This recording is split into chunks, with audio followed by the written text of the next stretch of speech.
আমি এই জীবনে প্রথমবার ভোট দিলাম। এর আগে কখনো ভোট দেওয়ার সুযোগ আমার হয়নি এবং নির্বাচনও জীবনের প্রথম এবং নির্বাচিত হওয়া জীবনের প্রথম। তো এদিক দিয়ে বলতে পারেন আমি সম্পূর্ণ অনভিজ্ঞ একজন ব্যক্তি।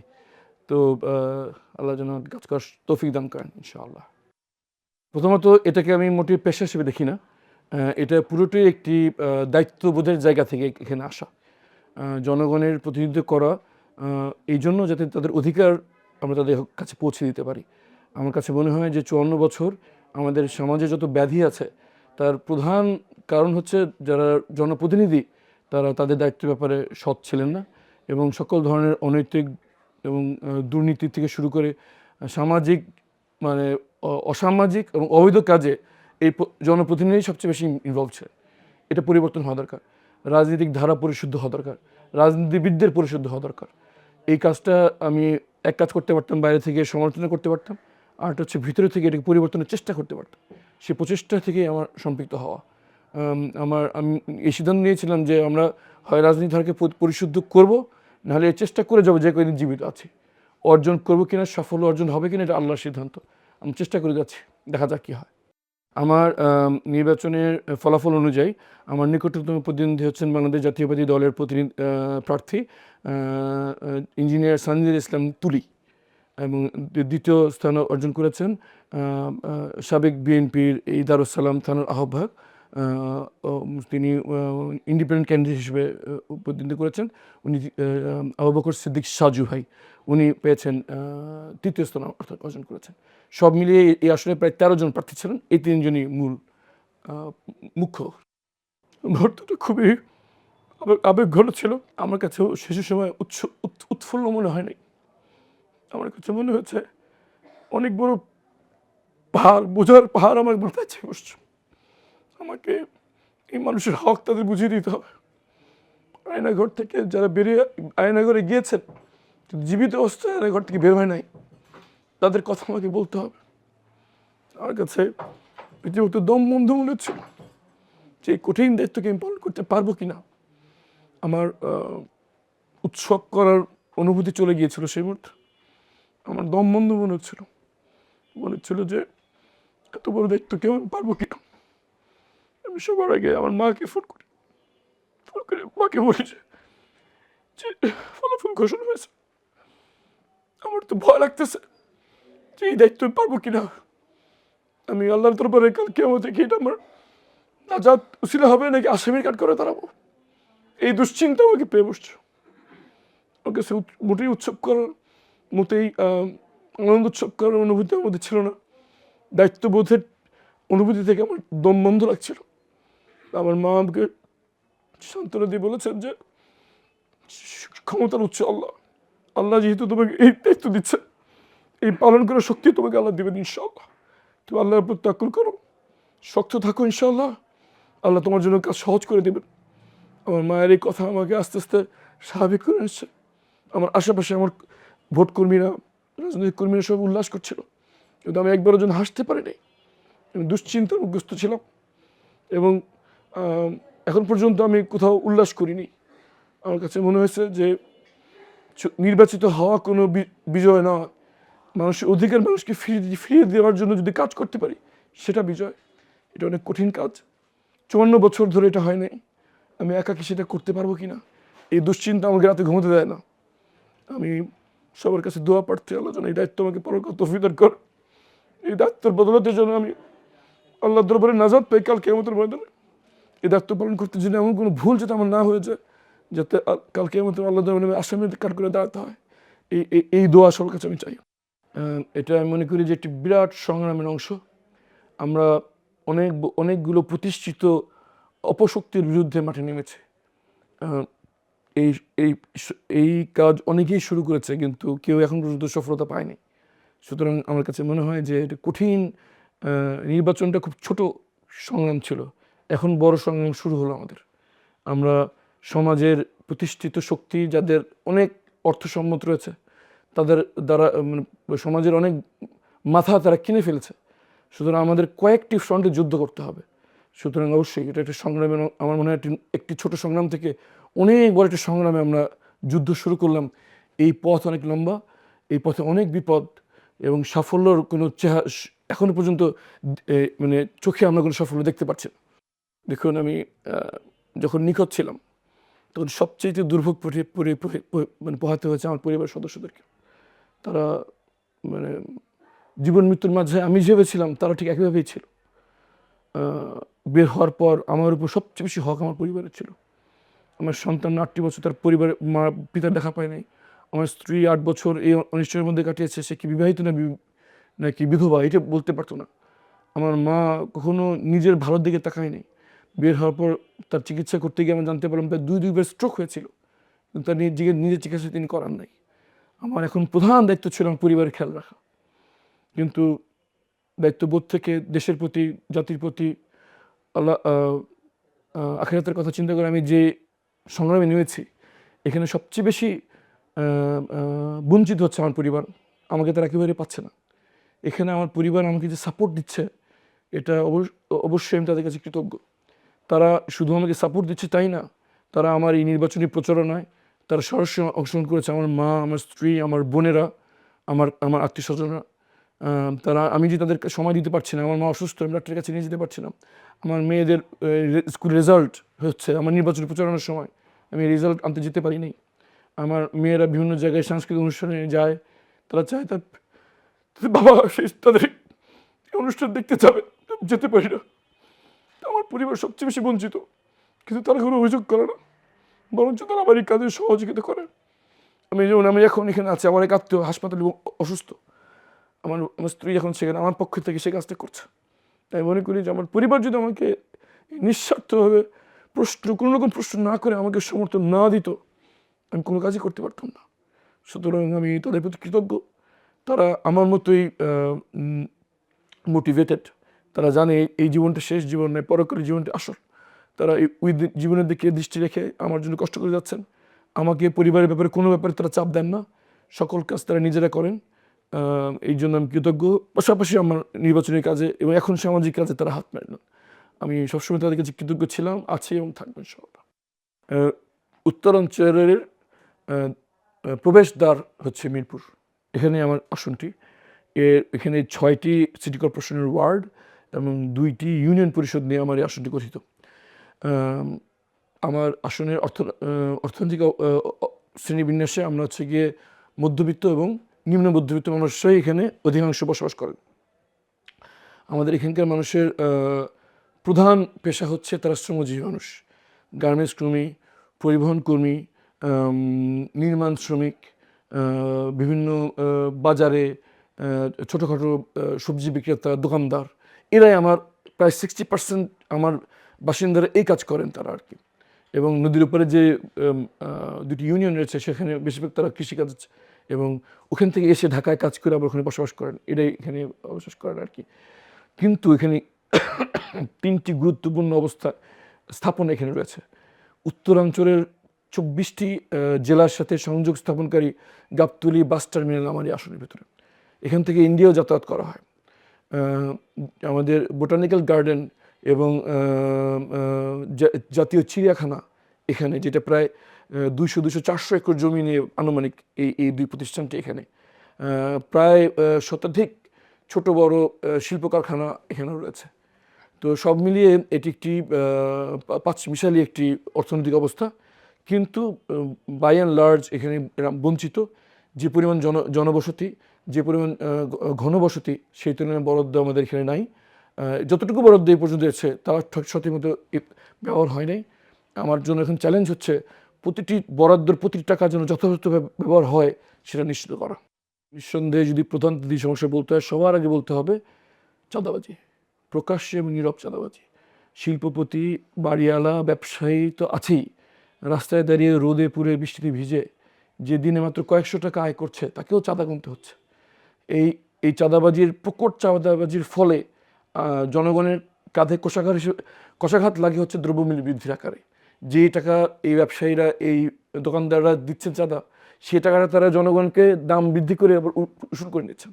এটা হলো নাম্বার 1 সমস্যা। নাম্বার 2 সমস্যা হচ্ছে মাদক। প্রকাশ্যে মাদক বিক্রি হয় এবং একটা স্কুলের বাচ্চাও জানে যে কোথায় মাদক পাওয়া যায়। এত প্রকাশ্যে মাদক বিক্রি হঠাৎ আমার মনে হয় না এই মিরপুরে যেভাবে হয় ঢাকার অন্যান্য স্থানে এত বড় হয় কিনা। আর তৃতীয় সমস্যা হচ্ছে, যেটা সারা দেশের সমস্যা, আমাদের সমস্যা, সেটা হচ্ছে দুর্নীতি। যতটুকু সরকার বরাদ্দ দেয়, যে খাতে দেয়, এটা যদি জবাবদিহিতার সাথে, স্বচ্ছতার সাথে এবং চাহিদা অনুসারে ব্যয় হতো, হয়তো আমরা অল্পিত অনেক অর্জন করতে পারতাম। কিন্তু বাস্তবতা হচ্ছে যেখানে ব্যাপক দুর্নীতি হচ্ছে। এই তিনটেই আমার মূল সমস্যা: চাঁদাবাজি, মাদক এবং সরকারি ব্যয়ে দুর্নীতি। তারা পরিবর্তনের আশায় আমাকে বিজয়ী করেছে। তারা হাঁপিয়ে উঠেছে পুরনো বন্দোবস্তে, কালো টাকার প্রভাব, পেশি শক্তির ব্যবহার। রাজনীতিবিদরাই যেখানে জনগণের রক্ষক হওয়ার কথা, সেখানেই তারা ভক্ষক হিসেবে কাজ করছে।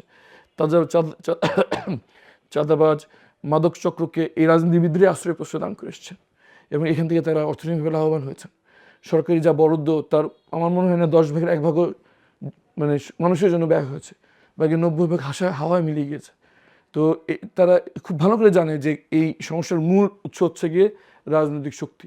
রাজনৈতিক শক্তি দুর্বৃত্তদের দ্বারা নিয়ন্ত্রিত এবং তারা এটা হাঁপিয়ে উঠেছেন। জুলাই বিপ্লব তাদেরকে পরিবর্তনের আকাঙ্ক্ষা তাদের মধ্যে জাগিয়েছেন এবং আমার বিশ্বাস, আমার কথাবার্তায় তারা মনে করেছেন যে হয়তো আমি তাদের পরিবর্তন আনতে পারবো। এই পরিবর্তন আসার তারা আমাকে ভোট দিয়েছেন এবং এটাই আমার জন্য চ্যালেঞ্জ, পরিবর্তন করে দেখানো, শুধু মুখে বলা নয়। অনেক বড় একটি চ্যালেঞ্জ। আমি ঢাকা 14 দেশবাসী, প্রবাসী সবার কাছে দোয়া চাই, আল্লাহ যেন আমাকে কাজটি বাস্তবায়ন করতে তৌফিক দান করেন। প্রথম অগ্রাধিকার হচ্ছে সরকারি যা ব্যয় আসবে সেটাকে স্বচ্ছতার সাথে ব্যয় করা। সরকারি বরাদ্দ প্রতি 6 মাস পর আমরা এটা জনসম্মুখে পেশ করব যে কত টাকা বরাদ্দ পেলাম, এটা কোথায় ব্যয় হলো। এটা স্বচ্ছতা যত থাকবে, যত জবাবদিহিতা বৃদ্ধি হবে, তত দুর্নীতি কমে আসবে। দ্বিতীয়ত হচ্ছে সামাজিক বিভিন্ন সমস্যা যেগুলো আছে, সেগুলো একমাত্র আইনশৃঙ্খলা বাহিনীর হাতে ছেড়ে দিলে হবে না। জনগণকে সাথে নিয়ে একটি সামাজিক আন্দোলন গড়ে তোলার আমার লক্ষ্য, যে এগুলো শুধু আপনারা একা করবেন না, আবার আইন নিজের হাতে তুলে নেওয়া যাবে না।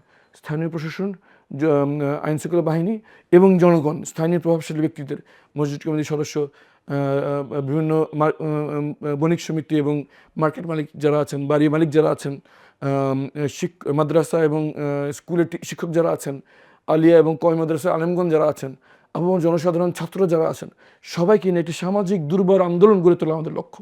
আমার মনে করি জনগণ যদি ঐক্যবদ্ধভাবে মাঠে নামে, সকল অপশক্তি দূর হয়ে যাবে ইনশাআল্লাহ।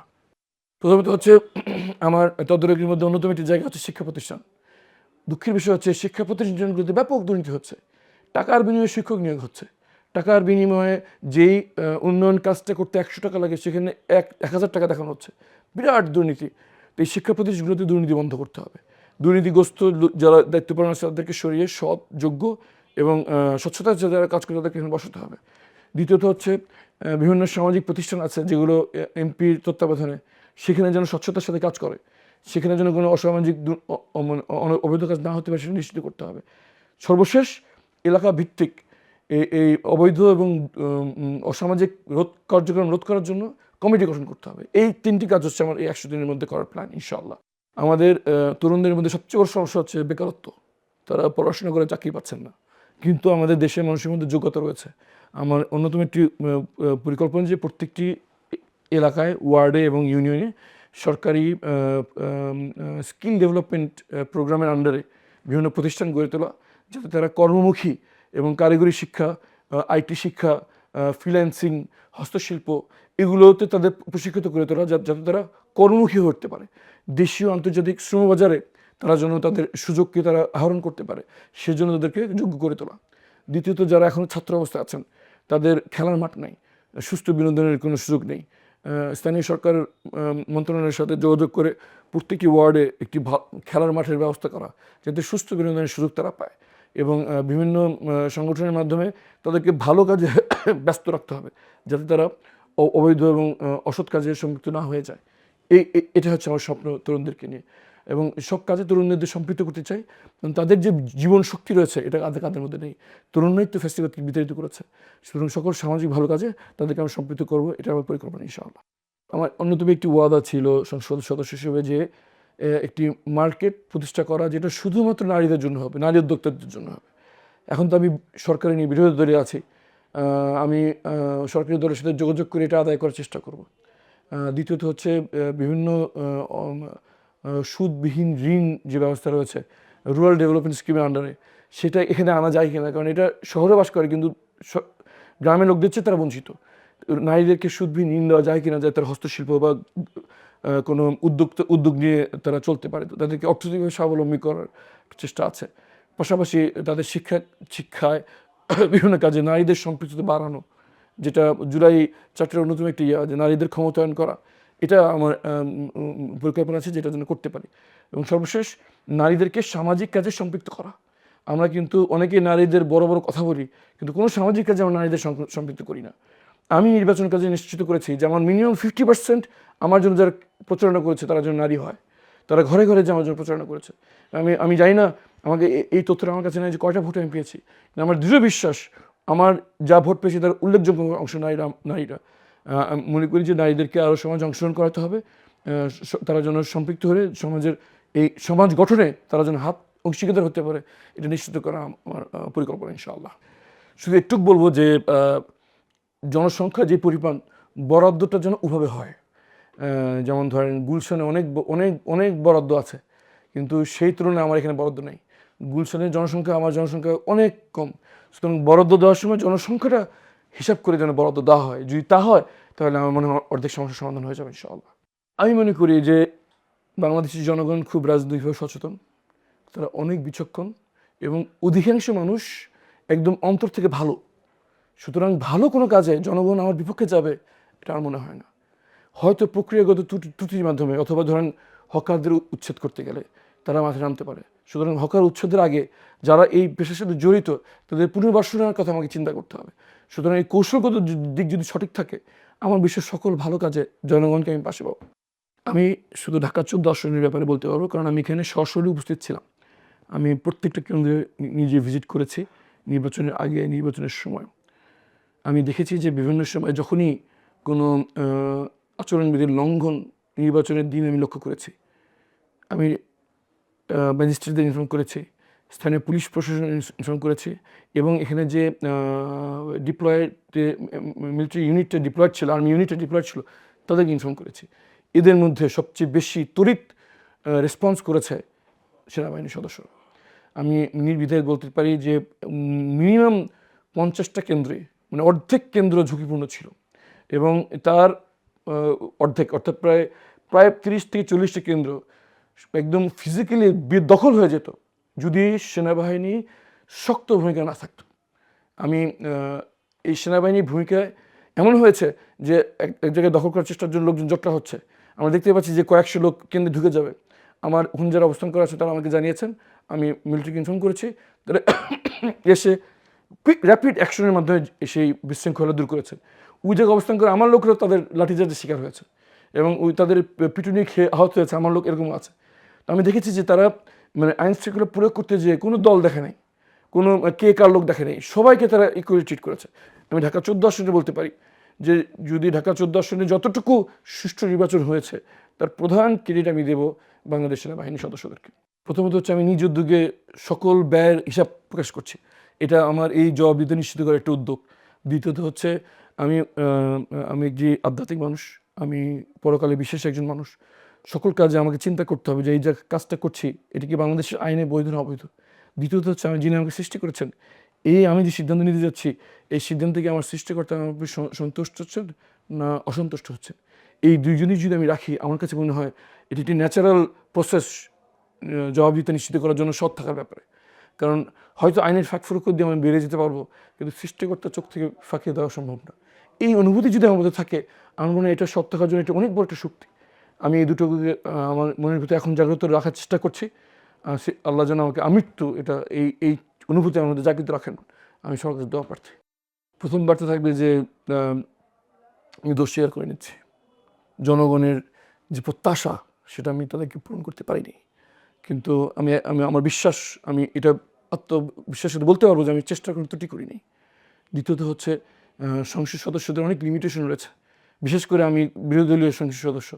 সরকারি বিভিন্ন মন্ত্রণালয়, বিভিন্ন সরকারি দল যদি আমাকে ভালো কাজে, সামাজিক কাজে যদি সহযোগিতা না করে, আমার কিন্তু আসলে অপশনগুলো খুব লিমিটেড। আমি দোষ স্বীকার করবো, জনের কাছে ক্ষমা চাবো, এবং আমি বলবো যে হাতে আরও 3 বছর সময় আছে, আসুন আমরা চেষ্টা করে দেখি। চেষ্টা করা আমাদের দায়িত্ব, সফলতা আমি মনে করি যে আল্লাহর তরফ থেকে আসে। সুতরাং আমি যদি জনগণ বলে যে এমপি ব্যর্থ হয়েছে, আমি এই দায় স্বীকার করে নেব, জনগণের কাছে ক্ষমা চাইবো এবং বাকি যে 3 বছর আছে এর জন্য তাদের সহযোগিতা চাইবো ইনশাআল্লাহ। আমার যিনি প্রধান প্রতিনিধি ছিলেন জাতীয়তাবাদী দলের প্রার্থী শামীম ইসলাম তুলি, উনি একজন আন্তর্জাতিক স্বীকৃত ব্যক্তিত্ব। মানবাধিকার বিষয়ে তার যে কাজ সেটা শুধু বাংলাদেশ নয়, সারা বিশ্বের উনি একটি স্বীকৃত ব্যক্তি। আমি সত্যিকার অর্থে তাকে অন্তর থেকে শ্রদ্ধা করি। আমি যখন গুম অবস্থায় ছিলাম, আমার অনেক নিকটাত্মীয় আমার পরিবারের সাথে যোগাযোগ করেনি, কিন্তু আমার প্রতিদ্বন্দ্বী শামীম ইসলাম তুলি নিয়মিত আমার পরিবারের সাথে যোগাযোগ রক্ষা করেছেন। সুতরাং এই যে তার বিপদের সময় ভুক্তভোগীদের পাশে থাকা অনেক বড় একটা গুণ, আমি এই জন্য তাকে শ্রদ্ধা করি। দ্বিতীয়ত সে হচ্ছেন তুখোড় সংগঠক। ওনাকে যখন মিরপুরের প্রার্থী করা হয়, উনি কিন্তু আসলে মিরপুরের বাসিন্দা নন, উনি নাখালপাড়ার বাসিন্দা। ওনার আসন হচ্ছে ঢাকা 12। সেখান থেকে এসে এখানে উনি যেভাবে সংগঠিত করে একটি ক্যাম্পেইন লঞ্চ করেছেন, এটা যে কারোর জন্য একটি মানে উদাহরণ। আমি মনে করি যে নারী নেতৃত্বর যদি কোনো আইকন থেকে থাকে, শামীম ইসলাম তুলি তাদের মধ্যে একজন। তার কাছ থেকে আমাদের বাংলাদেশের নারীদের শেখা উচিত যে কীভাবে সংগঠন করতে হয়। সংগঠক হিসেবে আমি তাকে 100% মার্ক দেব। থার্ড হচ্ছে, আমি ব্যক্তিগতভাবে বিশ্বাস করি উনি একজন সৎ ব্যক্তি। উনি যখন গুমের ভিকটিমদের নিয়ে কাজ করেছেন, অনেক জাতীয় আন্তর্জাতিক সহযোগিতার অর্থায়ন উনি নিয়ে কাজ করেছেন। উনি যে অর্থ নিয়েছেন সেটা কাজ করে দেখেছেন যে কাজ মানে ফান্ড কীভাবে ব্যবহার করতে হয়। এই যে তার ভিতরে সততা আমি দেখি, এটা একটা অনেক বড় একটা গুণ। আমি মনে করি যে সকল নেতৃবৃন্দের মধ্যে এই সততা থাকা উচিত। না, অবশ্যই খুব কঠোর বার্তা। আমরা যেই বাংলাদেশের স্বপ্ন দেখি, কালো টাকার প্রভাব মুক্ত, পেশি শক্তির ব্যবহার মুক্ত, মাদক মুক্ত, চাঁদাবাজি মুক্ত, মিথ্যা মামলাবাজির মুক্ত একটি দেশ, এটা কোনো এক ব্যক্তি এক দলের দ্বারা অর্জন করা সম্ভব নয়। এটা তখনই অর্জন করা সম্ভব যখন দলীয় ভেদাভেদ, আঞ্চলিক ভেদাভেদ, ধর্ম বর্ণ নির্বিশেষে সবাই সমাজের ভালোর জন্য ঐক্যবদ্ধ হয়ে কাজ করবে। আমি সবাইকে আহ্বান জানাচ্ছি, এই যে সমাজ পুনর্গঠনের সংগ্রামে আমি নেমেছি, এই সংগ্রামে সবার সহযোগিতা আমার প্রয়োজন। আমি দেখব না কে কোন দলের। নির্বাচনের আগে আমার দল আমার বিরোধী দল ছিল, এখন আমি জনগণের। আমি অপামর জনগণ, ধর্ম বর্ণ মতাদর্শ নির্বিশেষে সবার সহযোগিতা চাই। আসুন সবাই মিলে গড়ি নতুন বাংলাদেশ। প্রথম প্রশ্ন করতাম যে আপনি যে বিভিন্ন কোষাগারে অর্থ ব্যয় করছেন, এখানে কি আপনি কোনো স্বজনপ্রীতি করছেন কিনা। এই যে যাদেরকে আপনি সরকারি বরাদ্দ দিচ্ছেন, এদের মাধ্যমে কোনোভাবে আপনি সরাসরি বা ডিরেক্টলি ইনডিরেক্টলি আপনি কোনো বেনিফিটেড হচ্ছেন কিনা, এগুলো দেখা খুবই গুরুত্বপূর্ণ। তৃতীয়ত হচ্ছে আপনি আপনার যে লাইফস্টাইল আর আপনার যে বৈধ ইনকাম এর সাথে সামঞ্জস্য আছে কিনা। তৃতীয়ত হচ্ছে জনগণকে সেবা দিতে যে আপনি কি তাদের ভিতরে আপনার রাজনৈতিক প্রতিপক্ষ অথবা আপনার মতাদর্শের বিরোধী, আপনার ভিন্ন ধর্মাবলম্বী, এরা কোনোভাবে কোনো বৈষম্যের শিকার হচ্ছে কিনা, এগুলো নিশ্চিত করা জরুরি।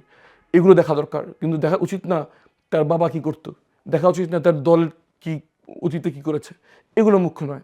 এগুলো হচ্ছে মুখ্য, সে স্বজনপ্রীতি করছে কিনা, তার জীবনযাত্রার বৈধ ইনকামের মধ্যে পার্থক্য আছে কিনা, সরকারি রাষ্ট্রীয় দায়িত্ব পালন করতে যে উনি কোনো বৈষম্য করছেন কিনা, এগুলো হচ্ছে আমাদের দেখার বিষয় জনপ্রতিনিধিদের। এইসব বিষয় প্রশ্ন করে এর সঠিক উত্তর তাদের কাছে আদায় করে নেওয়া, এটাই আমার কাজ হতো যদি আমি গণমাধ্যম কর্মী হতাম।